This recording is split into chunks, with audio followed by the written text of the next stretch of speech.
There is a reason why the words of Psalm 23 still echo through centuries, whispered by the dying, sung by the faithful, and remembered by the broken. It is not merely poetry, it is prophecy. It is not only comfort, it is revelation.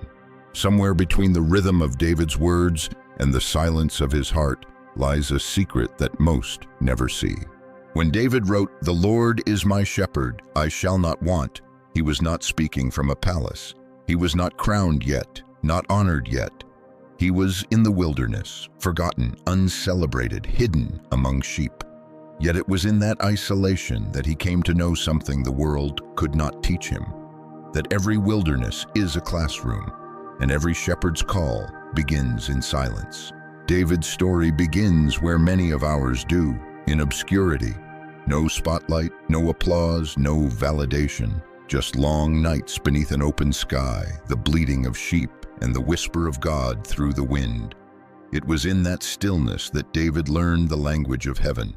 Before he ever fought a Goliath or wore a crown, he discovered what most kings never learn: how to follow before you lead, how to listen before you speak, and how to rest before you conquer. When you read Psalm 23 today, the Spirit is not asking you to admire David's poetry.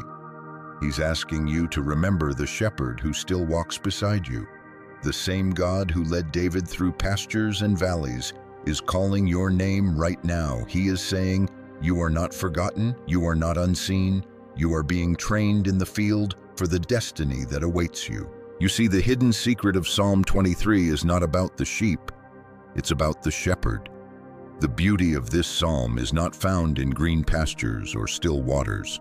It is found in the one who leads you there. David understood that. He had spent years watching over sheep that wandered, trembled, and got lost. Yet he never abandoned them. That's why he could say with tears in his eyes, "The Lord is my shepherd." It wasn't a metaphor, it was memory. Some of you have been walking through seasons of confusion, through deserts where nothing makes sense. You've cried out, "God, why am I here? Why this pain? Why this silence?" But perhaps heaven is whispering the same truth it whispered to David, "Because I'm teaching you how to hear my voice." The shepherd's call is gentle but firm. He doesn't shout over the noise of the world. He waits until you are quiet enough to recognize his tone. And sometimes, to help you hear, he removes everything else. That's why certain doors closed. That's why people walked away. That's why the path got lonely. It wasn't rejection, it was redirection. In David's solitude, he discovered that being unseen by people did not mean being forgotten by God. Every night under the stars, while the world slept, heaven watched him sing, and heaven watches you too. Every prayer you whisper, every tear that falls, every time you choose faith over fear, it is seen, recorded, and remembered. That's what Psalm 23 reveals. Not a theology of comfort, but a theology of companionship. It is not about escaping struggle, but walking through it with presence. The same shepherd who guided David's steps through rocky hills is guiding yours through the uncertainty of your life right now. There is a line most skip over too quickly: "The Lord is my shepherd." David did not say that the Lord is a shepherd. He said, "The Lord is my shepherd." That word "my" transforms everything. It is personal, intimate, possessive. It means the creator of galaxies knows your name, your fears, your history. He doesn't just watch from heaven, he walks with you on earth. Can you feel the tenderness in that truth? When David said those words, he wasn't performing. He was confessing a reality that had shaped his soul. He knew what it meant to guide fragile sheep, to defend them from lions and bears, to lead them to water when they didn't even know they were thirsty. And in that experience, God gave him revelation. The way you care for them is the way I care for you. That's the secret behind Psalm 23. It's not a poem from a king. It's a love letter from a shepherd. It's God saying, "I know you wander, I know you fear, but I will not lose you." Every line of the psalm is written from the intimacy of that relationship. Every word carries the heartbeat of a God who refuses to abandon his creation. When you feel lost, remember, Sheep don't find the shepherd finds the sheep. Many of you watching this have been searching for clarity, direction, peace. You've been trying to figure out what's next. But what if the next step is not about movement? It's about recognition. What if the shepherd has already been near, whispering your name, leading you quietly through what looked like confusion, but was actually divine choreography? The wilderness is not punishment, it is preparation. The delay is not denial, it is development. And silence is not absence, it is the sacred training ground of trust. David's anointing did not come from his qualifications. It came from his heart. A heart molded in solitude, shaped by worship, and strengthened by waiting. So when the prophet Samuel came to Jesse's house and saw the other sons, David was still in the field, forgotten by family but chosen by heaven. And when Samuel poured the oil over his head, that same shepherd heart that once guided sheep began to guide a nation. That is what happens when you let the shepherd lead you. Your ordinary obedience becomes extraordinary purpose. So if you find yourself today feeling unseen, wandering in your own field, remember this: the same God who found David among the sheep will find you where you are. He's not waiting for you to be perfect. He's waiting for you to say yes. The shepherd's call has not stopped echoing. It still resounds through every generation, every wilderness, every heart that listens. Psalm 23 is not ancient history.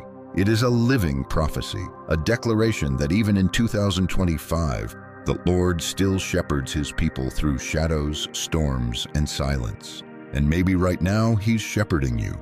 Maybe this is your moment to remember, you were never wandering. You were always being led. Because the first line still holds its power: the Lord is my shepherd, I shall not want.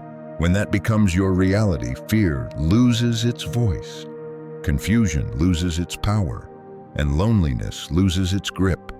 You begin to see what David saw, that no matter what the season, you are never without guidance, never without love, never without purpose. So pause, breathe, let that truth wash over you. The shepherd who called David from the field is calling you now to trust, to rest, to follow. And as you take the next step, remember, you don't need to see the whole path. You just need to stay close to the one who walks it with you. The Lord is my shepherd, I shall not want. He makes me lie down in green pastures. At first glance, these words sound simple, soft even, but behind them lies a supernatural truth that defies the world's logic. The shepherd doesn't just provide, he teaches his sheep how to rest. In a generation that glorifies busyness and fears stillness, this verse is not comfort, it's confrontation. It challenges our endless striving by revealing the secret of divine sufficiency. When David said, I shall not want, he wasn't claiming to have everything he desired. He was declaring something far deeper, that when the Lord is your shepherd, lack loses its authority over you. The Hebrew word used here, but chaser, means to lack, to be diminished, to fall short. David was saying, because the Lord leads me, I am not diminished. I am not empty. I am not forgotten. That statement was not born from abundance, it was born from experience. David had known hunger, exile, and the loneliness of caves. He had fled from Saul's spears and hidden in wildernesses where food and comfort were scarce. Yet in those dry places, he learned something that no palace could teach. That provision is not a location, it's a presence. How many of us still chase what David learned to rest in? We chase money, validation, opportunity, and recognition, and still feel incomplete. But when the shepherd becomes your source, the pursuit ends. You begin to realize that peace does not come from control, but from surrender. The moment you stop trying to be your own provider is the moment heaven begins to move on your behalf. There's a line most of us overlook. He makes me lie down in green pastures. He makes me, not he invites me, not he suggests I should.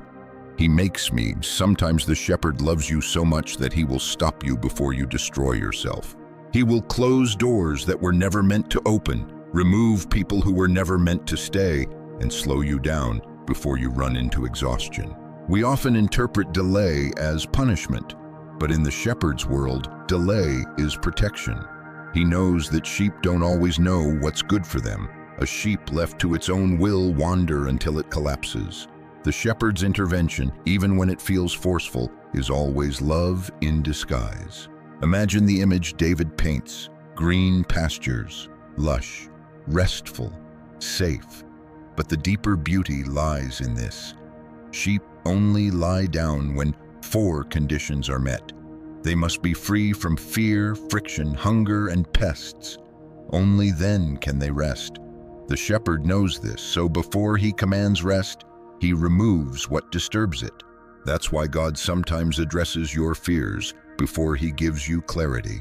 That's why he heals your heart before he releases your next step. Because real rest is not physical, it's spiritual alignment. The shepherd is not just leading you to a place, he's leading you into a posture. You see, we often equate rest with inactivity, but in the kingdom, rest is trust. When your spirit trusts that God is working even when you cannot see, you enter divine rest. That's what Jesus meant when he said, "Come to me, all who labor and are heavy laden, and I will give you rest." He wasn't talking about sleep, he was talking about surrender. Think of your life right now. The noise, the chaos, the endless notifications, the unspoken pressure to perform. The world demands constant motion, but the shepherd calls you into stillness. He says, "Lie down," and you resist, thinking rest will make you fall behind. But the truth is, you are most productive in the presence of peace. The green pasture is not a luxury, it's a strategy. It's where the shepherd restores your strength for the next journey. That's why the devil loves to keep you restless. Because if he can steal your rest, he can distort your hearing. Tired sheep lose direction. Exhausted hearts forget the shepherd's voice. But here's the prophetic revelation. Sometimes the pasture doesn't look green at first. It may look like disappointment, delay, or isolation. You may wonder, "Lord, how is this a green pasture?" Yet later you realize that pause saved your soul. That closed door redirected your destiny. That stillness built your strength. He makes you lie down because he knows the journey ahead requires replenishment. If you are in a season where God has slowed you down, maybe a job didn't work out, maybe your plans were interrupted, understand this. The shepherd is not punishing you. He's preparing you. He's bringing you into a rest that human ambition can't buy and worldly success can't replace. Let that truth sink in. The shepherd is not withholding, he's sustaining. He's not denying, he's developing. Even Jesus modeled this rhythm. He withdrew from crowds to pray. He paused between miracles to commune with the Father. He knew that divine power flows through divine rest. If the Son of God needed stillness, how much more do we? Picture it again. A field glowing under morning light, the air still, the shepherd standing watch while his flock lies down, safe and unafraid. That's what your spirit looks like under his care. No predators can approach, no storm can drown out his voice. His rod guards, his presence comforts. And maybe that's what he's calling you to rediscover right now. Peace in the middle of chaos. Not peace after the storm, but peace during it.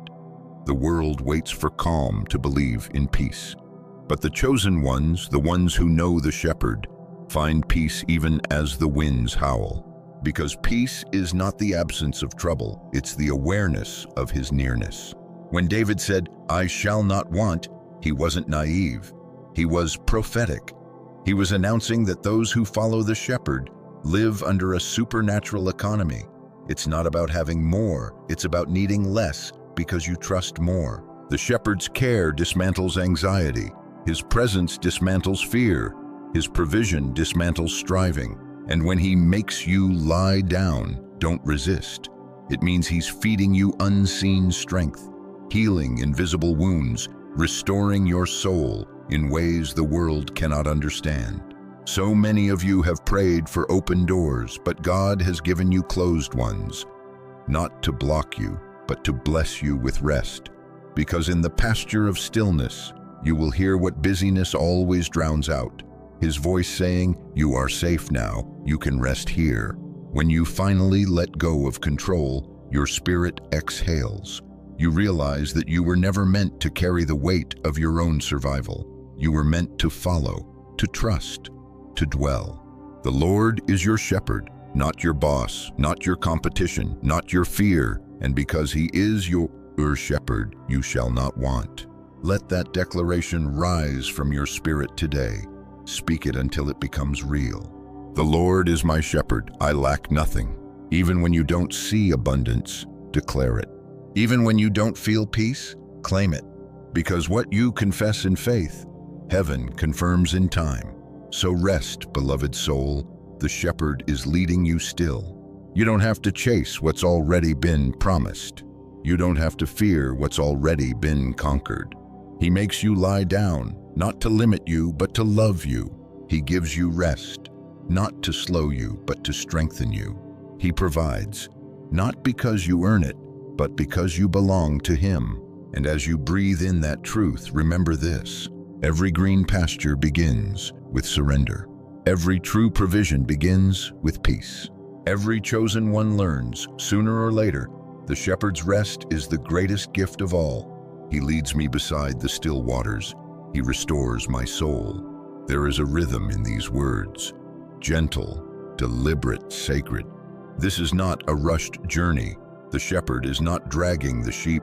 He is leading them, slowly, tenderly, intentionally, because some healings cannot happen in motion. They require stillness. When David wrote this, he understood something divine about how God heals the human heart. He had watched countless sheep panic at the sight of rushing rivers.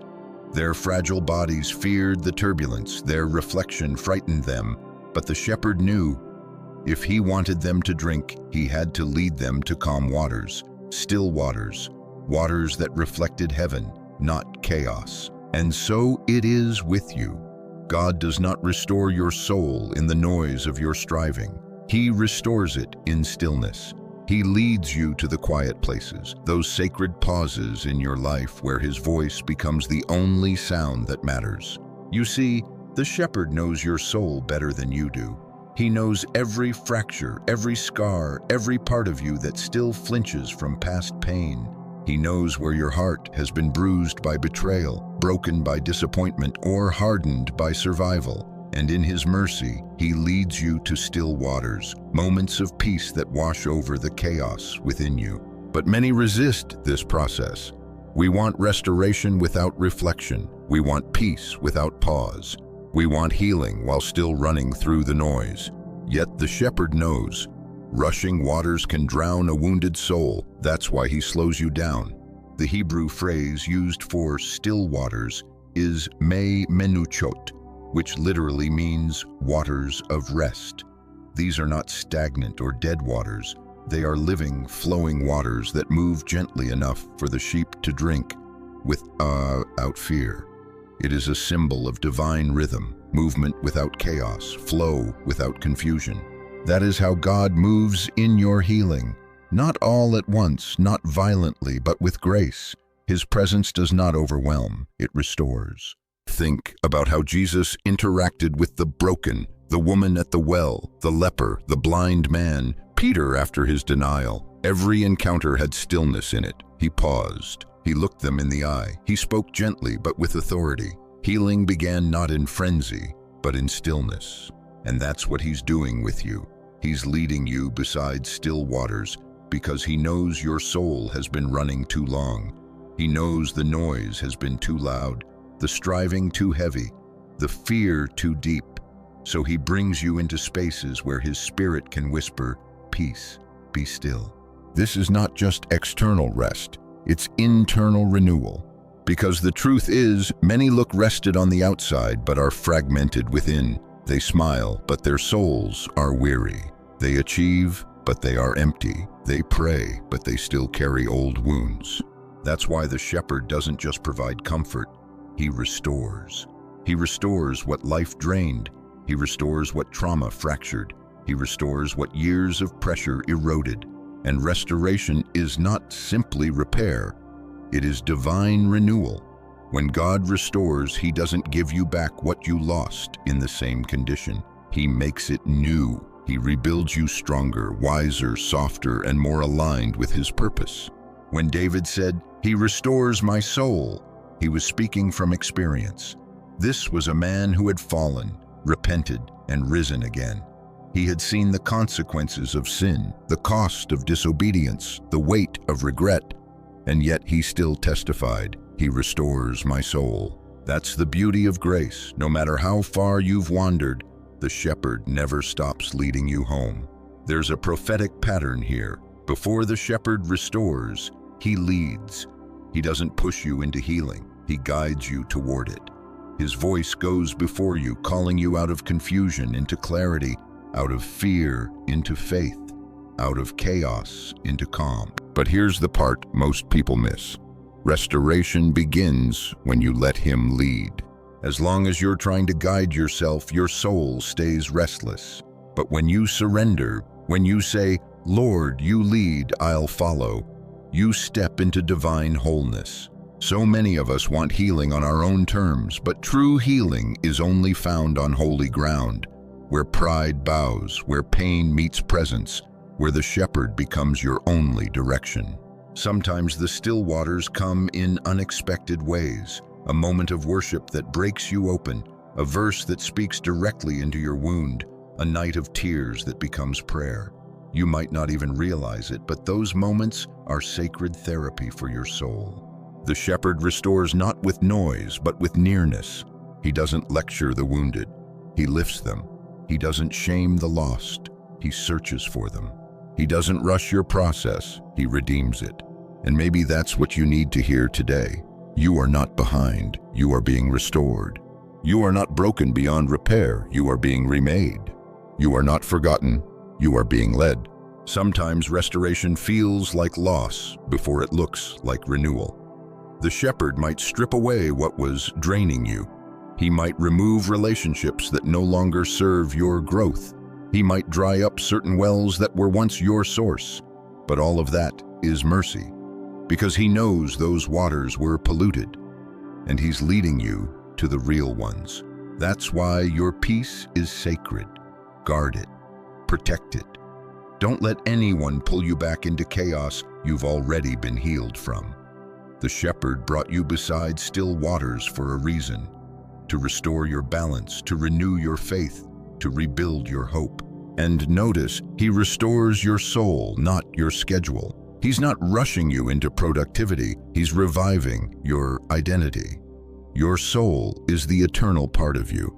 Your mind, your will, your emotions, your essence. When He restores it, you begin to live again, love again, dream again. So if you've been walking through a quiet season, one where nothing seems to move, where God feels silent, don't misinterpret it. That's not abandonment. That's surgery. That's restoration. The shepherd is tending to your soul in silence because words can't always reach where wounds live. Let the still waters speak. Let His Spirit cleanse what's been clouded. Let His peace rewrite your rhythm. Because when He restores your soul, He doesn't just heal what hurt you. He transforms what shaped you. The scars remain, but they shine now. The pain remains in memory, but it no longer controls you. You walk lighter, you love deeper, you see clearer. And that's the miracle of divine wholeness, not escaping your story, but being renewed through it. So wherever you are, breathe. Feel the still waters around your spirit. Hear the shepherd's voice whispering through your heart. You are safe now. You are seen. You are whole. He's not just leading you to peace. He's making you peace. Because the ones who have been restored become carriers of restoration. The healed become healers. The found become seekers. The loved become love. That is the hidden secret of these verses. The still waters don't just refresh you. They remake you. And when you rise from that place, you carry the reflection of heaven in your eyes. The shepherd restores your soul, not once, but continuously, because every day, in every season, His leading never stops. The same shepherd who called you out of chaos will guide you into clarity. And when he does, your soul will finally say with quiet confidence, "It is well with my soul. Yea, though I walk through the valley of the shadow of death, I will fear no evil, for thou art with me. Thy rod and thy staff, they comfort me." There comes a time when the path of green pastures and still waters fades into a darker terrain. The air grows heavier, the light becomes dim, the silence deepens. This is the valley, the place where faith is no longer spoken, but proven. Every chosen one must walk through it, not around it, not over it, through it. Because the valley is not designed to destroy you, it's designed to define you. In Hebrew, the word for walk here, halak, means to move forward deliberately. It implies endurance, motion, trust. David didn't say, "I run through the valley." He said, "I walk." That means even in the shadow of death, he kept his pace. He didn't rush, he didn't panic, he didn't retreat. He walked, step by step, breath by breath, because he knew who was beside him. This verse does not deny the presence of darkness. It declares the supremacy of presence within it. David never said, "I will never face evil." He said, "I will fear no evil." That's the difference between religion and relationship. Religion prays for a life without valleys. Relationship says, "Even in the valley, I am not alone." There is a divine paradox here. God, who leads us beside still waters, is the same shepherd who leads us through the shadow of death. The same one who comforts you in peace also commands your courage in peril. And if he allows you to enter a valley, it means there's something in that darkness meant to strengthen the light within you. The valley reveals what the mountaintop hides. It exposes what your blessings never had to test. It proves whether your faith was rooted in comfort or in covenant. David was a man who understood battle. He had faced lions, bears, and giants, but nothing compared to the valley of shadows, that inner place where fear whispers louder than faith, where vision blurs, where purpose feels buried. Yet he declares something powerful: "I will fear no evil." Notice, he didn't say, "I feel no fear." He said, "I will fear no evil." That's a choice. Courage isn't the absence of fear, it's the mastery of it. In the valley, your faith graduates from emotion to conviction. You learn to walk not by what you see, but by what you know. And what you know is this: "Thou art with me." Those 4 words are the heart of Psalm 23. Not the green pastures, not the still waters, but "Thou art with me." That's the revelation that carries you through every dark night of the soul. When the lights go out, when friends fade away, when prayers seem unanswered, that's when those words become alive. "Thou art with me." His presence doesn't always remove the valley, but it redefines it. When God walks with you, the shadow loses its power to terrify, because shadows cannot exist without light. The valley of the shadow of death is not death itself. It's a place where death tries to imitate power. It's where fear projects illusions to make you think you're surrounded by endings, when in truth, you're being led to resurrection. That's why David could keep walking, because he understood the valley is not eternal. You walk through it. You don't live in it. Some of you have been camped in valleys God only meant for you to walk through. You've mistaken transition for destination, but this is not your final place. It's your proving ground. The valley is where you unlearn fear and relearn faith. God allows you to encounter shadows so you can discover light that cannot be shaken. You cannot know His protection until you've met danger. You cannot know His comfort until you've walked through discomfort. You cannot know His rod and staff until you've needed them to keep you from falling. The rod and staff are symbols of authority and guidance. The rod was used to defend against predators, a symbol of God's power. The staff was curved, used to pull the sheep closer when they wandered, a symbol of God's mercy. Power and mercy, justice and grace, correction and comfort. Together, they keep you safe even in the shadows. So when David said, "They comfort me," he was saying, even God's correction gives me peace. Because when the shepherd disciplines you, it's not rejection, it's protection. Every valley has its lesson. Some valleys teach endurance. Some teach obedience. Others teach you the art of silence, how to trust when you can't trace his hand. And yes, sometimes the valley feels lonely. You pray and the heavens are quiet. You worship but feel nothing. You cry and no answer comes. But even there, he's closer than your breath. He's walking beside you in the unseen. Your tears are his compass, your pain his pathway. When you reach that point where your strength fails, that's when his begins. When your wisdom ends, his direction takes over. When your light flickers, his glory carries you. The valley is not a punishment, it's an initiation. It's where servants become sons, where believers become warriors, where wanderers become witnesses. Because what you conquer in the valley becomes your testimony on the mountain. The chosen ones always carry valley stories. The moments when everything was stripped away, yet they still stood. That's why they move with quiet authority, because they've seen what others fear to face. They've walked through shadows and found the shepherd waiting on the other side. So if you're in a valley right now, don't curse it. Discern it. Ask, Lord, what are you teaching me here? Because sometimes what you call a breakdown is really a breakthrough in disguise. Every valley has an exit, but only those who keep walking find it.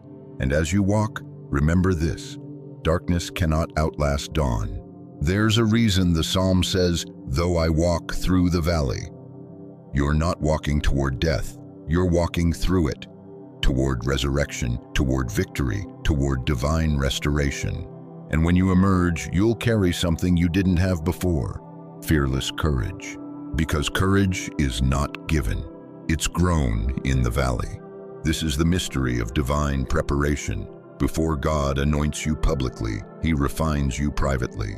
Before the crown, there's always a valley. Before destiny, there's always darkness. But every chosen one learns this truth: God is not absent in the shadow, he is the light within it. And once you realize that, fear loses its voice. You stop running from darkness because you understand. You were built to walk through it. The valley that once terrified you will become the path that testifies for you. And when you look back, you'll say with confidence, even there he was with me. Even there his rod defended me. Even there his staff guided me. Even there I was never alone. That is fearless courage, not arrogance, not denial, but the quiet power of someone who knows that even in the valley, the shepherd still leads. Because when the chosen ones walk through shadows, heaven walks with them. And that, beloved, is how faith becomes unbreakable, when it has walked through death's shadow and come out carrying life. Thou preparest a table before me in the presence of mine enemies. Thou anointest my head with oil. My cup runneth over. Here, the shepherd becomes a host. The battlefield turns into a banquet, and the one who was once hunted becomes honored. This is not just poetry, it is prophecy. It is the divine law of reversal. God does not wait until your enemies disappear to bless you. He blesses you while they watch. He does not silence the mouths that mocked you. He feeds you in front of them. He does not remove your opposition. He reveals your elevation right before their eyes. Because your vindication is not meant to be whispered, it's meant to be witnessed. The imagery of this verse is profoundly royal. To prepare a table was what ancient kings did for honored guests. It was a public declaration of favor and fellowship. To dine at the king's table meant you were under his protection. No one could touch you. So when David says, "Thou preparest a table before me in the presence of my enemies," he is saying, God, you have chosen to celebrate me where others sought to shame me. That's divine reversal. The same people who laughed at you will watch God lift you. The same mouths that doubted you will witness your anointing. The same voices that said you'd never make it will have to sit and see that you did, because your shepherd knows how to turn humiliation into elevation. This is why he didn't remove all your enemies. Some of them had to stay, not to torment you, but to testify. God says, I could have silenced them, but I'd rather feed you in front of them. I want them to see that I never left you, that I always had a plan, that your name was written in victory, even when they spoke defeat. Sometimes your enemies are the audience for your ascension. But let's look deeper. Notice the sequence. Before the table, there was a valley. Before the feast, there was a fight. Before the oil flowed, the shadows fell. That means the table is not a place for the untested. It's a place for the proven. You only sit at the table after you've walked through the valley and survived the shadow. And what does God do at this table? He anoints your head with oil. In Hebrew culture, to anoint someone's head was a sign of being chosen, favored, and set apart. The oil wasn't just for fragrance, it symbolized divine appointment. When kings were chosen, they were anointed with oil. When priests were set apart, they were anointed with oil. So when the shepherd anoints your head, he's saying, you're not just surviving, you're being crowned. And what's most powerful here is where the anointing happens. Not in the temple, not in a private room, but in the presence of enemies. God anoints you publicly in the very arena where others expected your failure. The same stage where they hoped you'd fall becomes the platform for your calling. The same fire that was meant to burn you becomes the fire that refines you. The same valley that tried to bury you becomes the path that reveals you. This is how divine justice operates, not through revenge, but through revelation. Because when God elevates you, He doesn't just restore your reputation, He reveals your identity. He shows the world who He always knew you were. And then, my cup runneth over. The cup represents the portion of your life, your blessings, your purpose, your joy. When David says it runs over, he's saying, what you've given me exceeds what I can contain. This is the abundance that follows obedience. Not because you chased prosperity, but because you endured the process. There is always overflow after obedience. The valley purifies you, the table promotes you, and the overflow empowers you. But here's the divine irony. The enemies you once feared become witnesses to your abundance. They thought they had you cornered, but God was preparing a table. They thought it was over, but heaven was just setting the plates.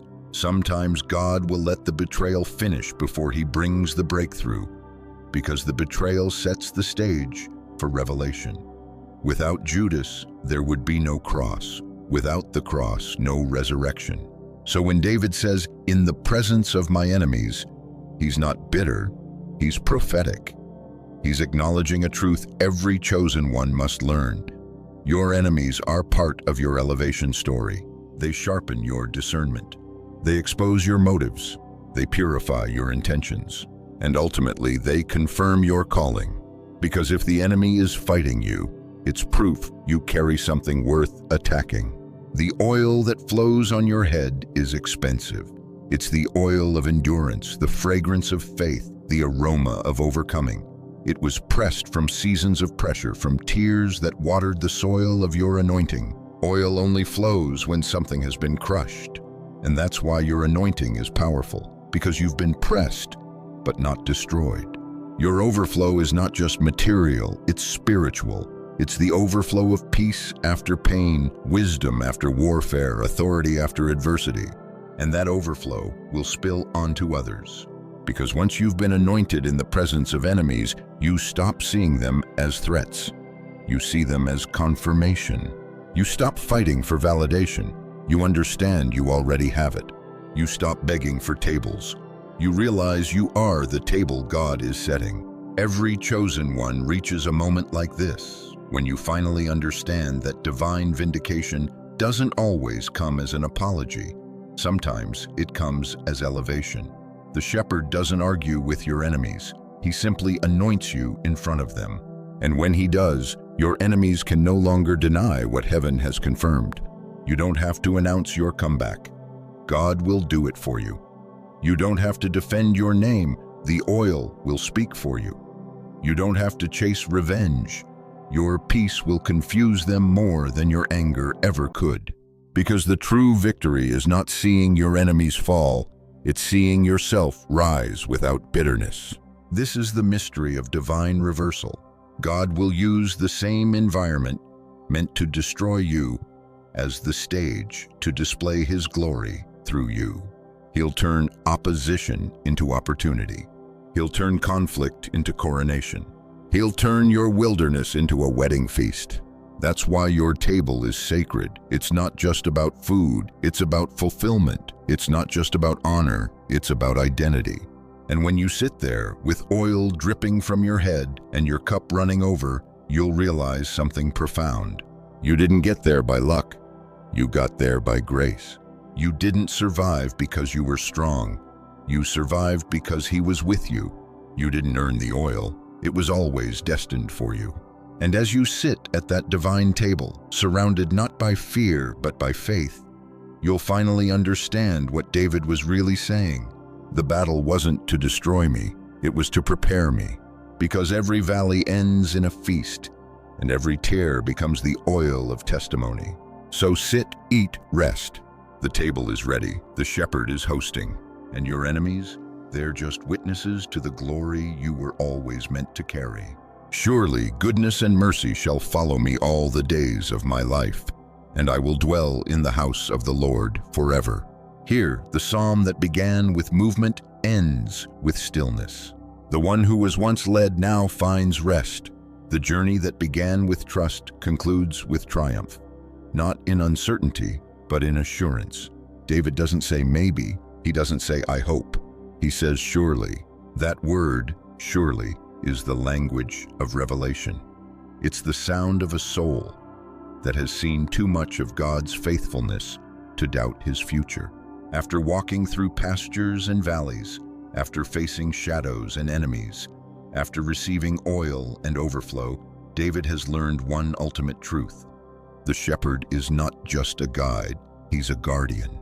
And because of that, goodness and mercy are not visitors, they are companions. The Hebrew word for follow here, radaf, doesn't mean to walk behind passively. It means to pursue, to chase down, to overtake. That means God's goodness and mercy aren't just trailing you politely. They are actively pursuing you. Everywhere you go, his goodness is chasing you with blessings you didn't earn. Every time you fall, his mercy runs faster to lift you again. When you wander, mercy finds you. When you doubt, goodness reassures you. When you weep, both kneel beside you. This is the divine companionship of those who belong to the shepherd. You are never truly alone. Even when people leave, his goodness stays. Even when love fades, his mercy remains. Even when time changes, his promise endures. Surely goodness and mercy shall follow me all the days of my life. That means not just in the holy days, but in the hard days too. Goodness in your victories. Mercy in your failures. Goodness in your joy. Mercy in your sorrow. Goodness when you're rising. Mercy when you're broken. Because the shepherd knows you need both. Goodness gives you blessings you don't deserve. Mercy withholds judgments you do. Together, they form a divine symmetry that keeps your soul safe. One hand lifting you higher, the other holding you together. And David says, all the days of my life. Not some days, not just the good ones, all. That includes the unseen days, the lonely days, the quiet days when your prayers seem unanswered. Even there, goodness and mercy are still following you. If you look back over your life, you'll see them. In the moments that broke you but didn't end you, mercy was there. In the doors that closed only for better ones to open, goodness was there. In the mistakes that should have destroyed you but became lessons instead, mercy was there. In the times you thought you were forgotten, but grace found you again, goodness was there. These two, goodness and mercy, are the shepherd's eternal bodyguards assigned to your destiny. They do not retire, they do not weaken, they do not lose sight of you. Their pursuit is relentless because their love is endless. And then David concludes, I will dwell in the house of the Lord forever. This is the final revelation, not of movement, but of dwelling. The journey ends in presence. The wanderer becomes a worshiper. All the valleys, all the enemies, all the tears, they were leading here. Every path, every pain, every praise, all led to one eternal home, the presence of God. To dwell means to live, to abide, to remain. This is not a weekend visit to heaven. This is eternal residence in divine love. The house of the Lord is not just a building. It is the atmosphere of His glory, the eternal communion of those who know Him intimately. It is the place where your soul finally exhales, where striving ceases, where every shadow is gone. David isn't just speaking of eternity after death. He's also declaring a reality for life now. To dwell in the house of the Lord is to live every day conscious of His presence, aware that heaven is closer than your next breath. You can walk through your work, your trials, your routines, and still dwell in His house. Because the true house of the Lord is within you. The temple is not just a location, it's a habitation of His Spirit.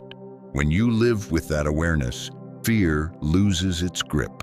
When you dwell in His presence, anxiety cannot anchor you. When you rest in His house, no weapon formed against you can prosper. David began this psalm with, "The Lord is my shepherd." He ends it with, "I will dwell in the house of the Lord forever." Between those two declarations lies the whole story of the human soul, led, tested, refined, and finally at peace. He started as a sheep, following. He ends as a guest, dwelling. That is the journey of transformation, from dependence to communion. The shepherd who once led you beside still waters now welcomes you to sit beside Him in eternal rest. The same hand that guided you through the valley now wipes every tear from your eyes. The same voice that called you out of fear now whispers, "Welcome home." And the beauty of it all is that this psalm doesn't end in past tense, it ends in forever. That means the story of the chosen ones never truly ends. The goodness keeps flowing, the mercy keeps following, the presence keeps dwelling. Your journey with God is not a temporary walk, it's an everlasting covenant. When you leave this world, you don't leave the shepherd. You simply step into His fullness. This is the eternal promise. You will never outlive His goodness. You will never outrun His mercy. You will never outlast His love. So rest, beloved. The journey is complete, but the relationship is eternal. The shepherd who began your story will finish it with glory. And as you look back over everything, the pastures, the valleys, the shadows, the table, you'll realize something profound. Every moment was Him leading you home. Every pain was preparation. Every loss was direction. Every silence was an invitation. Every blessing was a reminder. Because the shepherd was never just guiding your steps, He was guiding your soul toward eternal union. And when that final day comes, when all the noise fades and time dissolves into eternity, you will hear that same familiar voice, the one that led you beside still waters, the one that spoke peace in the valley, calling you once more. Come home, my beloved. The journey is over. The dwelling has begun. And there, in the endless light of His presence, goodness and mercy will no longer follow you. They will surround you. Forever, the shepherd's journey is complete. From call to communion, from fear to faith, from wandering to dwelling. And in every verse, one truth remains eternal. You were never alone. You were always being led home.